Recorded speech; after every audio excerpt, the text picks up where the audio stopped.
he is the youngest son of the first king of the Noldor. While his deeds are overshadowed by those of his elder brothers, he would show wisdom they themselves would not. And his children, though rebellious in their own right, would go on to shape the world of Middle-earth to come. Today on Nerd of the Rings, we cover the life of Finarfin. Finarfin is born in the year of the trees 1230 in the elven city of Tirion within the blessed realm of Valinor. His father is Finwe, who is king of the Noldor. His mother is Indis, one of the Vanyar elves. Finarfin is their fourth and final child together, his older siblings being Findis, Fingolfin, and Irime.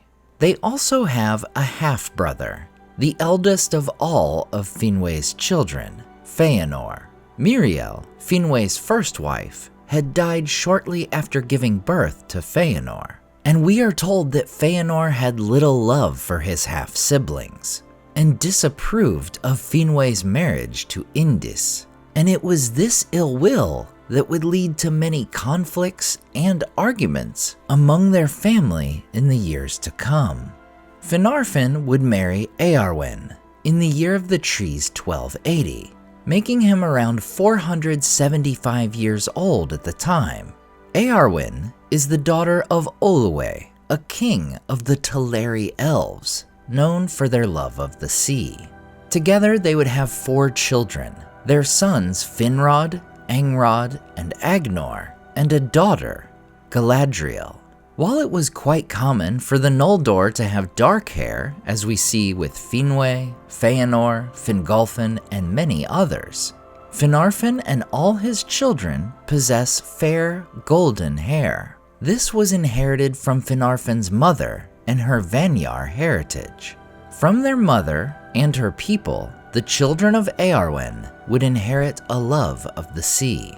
Eventually, the animosity and resentment Feanor held for his half-siblings would be inflamed with a nudge from Melkor himself. This was during a time of his feigned repentance, where he lived among the elves in Valinor and sought to sow discord among them toward the Valar and one another.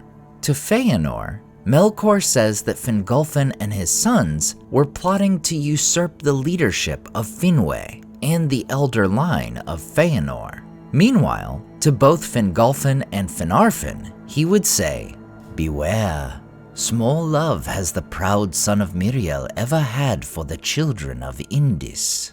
Now he has become great, and he has his father in his hand.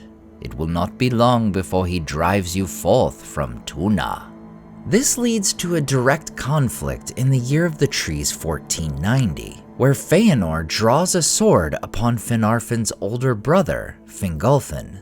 As a result, Feanor is banished to Formenos, and out of love for his eldest son, Finwe goes with him. 5 years of the trees later, Melkor would make his move against Valinor and the House of Finwe. As Feanor and Fingolfin are reconciling in the city of Valimar, Melkor comes to Formenos, killing Finwe and stealing Feanor's greatest creation, the 3 silmarils. After Melkor and Ungoliant destroy the 2 trees which give light to all of Valinor, and upon hearing the news from Formenos, Feanor is enraged. He rouses the Noldor, inspiring them to forsake the Blessed Realm and travel to Middle-earth to make war upon the great foe, Morgoth. It is Finarfin, however, who would attempt being a voice of reason. We are told Finarfin spoke softly, as was his wont, and sought to calm the Noldor, persuading them to pause and ponder ere deeds were done that could not be undone. Unfortunately, the vast majority of the Noldor would side with Feanor and choose to leave, including Finarfin's own children. For Finrod was great friends with Turgon, Fingolfin's son, and Galadriel in her heart yearned to see the wide, unguarded lands of Middle-earth, and to there rule a realm of her own. And like Finrod, Angrod and Agnor chose to go out of loyalty to Fingon, another of Fingolfin's sons. Thus the Noldor would follow Feanor in great groups, and most reluctantly of all, Finarfin would depart with his brother Fingolfin, leading the final group.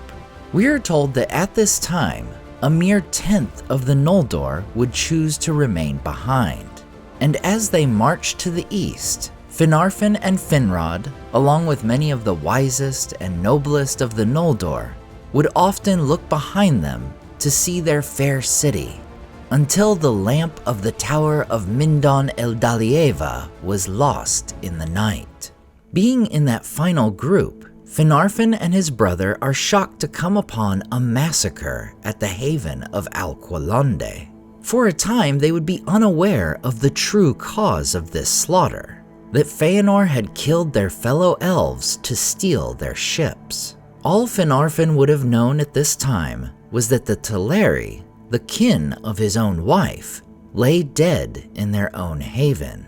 Finarfin continues following the great journey as it moves north along the coast of Ahriman. Then the Valamandos would appear to the Noldor, pronouncing a doom upon them, prophesying that great tragedy shall befall their people, and that they are banished from the Undying Lands. Then many quailed, but Feanor hardened his heart and said, "We have sworn, and not lightly. This oath we will keep. We are threatened with many evils, and treason not least. But one thing is not said, that we shall suffer from cowardice, from cravens, or the fear of cravens. Therefore I say that we will go on, and this doom I add. The deeds that we shall do shall be the matter of song until the last days of Arda." But in that hour, Finarfin forsook the march and turned back, being filled with grief and with bitterness against the house of Feanor, because of his kinship with Olwe of Alqualonde. And many of his people went with him, retracing their steps in sorrow, until they beheld once more the far beam of the Mindon upon Tuna, still shining in the night, and so came at last to Valinor. Having received the pardon of the Valar, Finarfin and his people are once again welcome to dwell in Valinor, and with all his brothers gone, it is Finarfin who becomes king of the Noldor in Valinor. Yet while many of his people followed him back, his children did not, for they would not forsake the sons of Fingolfin, and for well over 400 years they would experience the victories and many, many defeats and tragedies of their people in Beleriand. Throughout this time, Finarfin would dwell in Valinor, leading his people. Yet he too would finally make the journey east. In 545 of the First Age, the Valar would finally send forth their great host to confront Morgoth and bring the Dark Lord to his knees. In that hour, Finarfin would lead the elves of Valinor in the War of Wrath. Alongside Maiar, elves, men, and even eagles, the son of Finwe would fight for 42 years in one of the greatest and most destructive conflicts ever seen. And yet not among those Finarfin would meet in Middle-earth are his sons, for both Angrod and Agnor had died 90 years earlier in the Dagor Bragollach, and Finrod was killed by werewolves in the dungeons of Sauron just 10 years later. And of these, we know that Finrod's spirit was re-embodied from the halls of Mandos after only a short time, due to the heroic nature of his death, saving Beren from the wolves of Sauron. Thus, it is possible that Finarfin would have learned of his sons' deaths and been reunited with Finrod prior to going to war. Whether Finarfin would have been able to meet his daughter during his brief time in Middle-earth, we can only guess, though it would no doubt have been a sorrowful meeting for all that had befallen their family. And while in time, elves would be reincarnated in Valinor, and thus Finarfin be reunited with Angrod and Agnor like Finrod before them, he would wait many long years to see his daughter once more.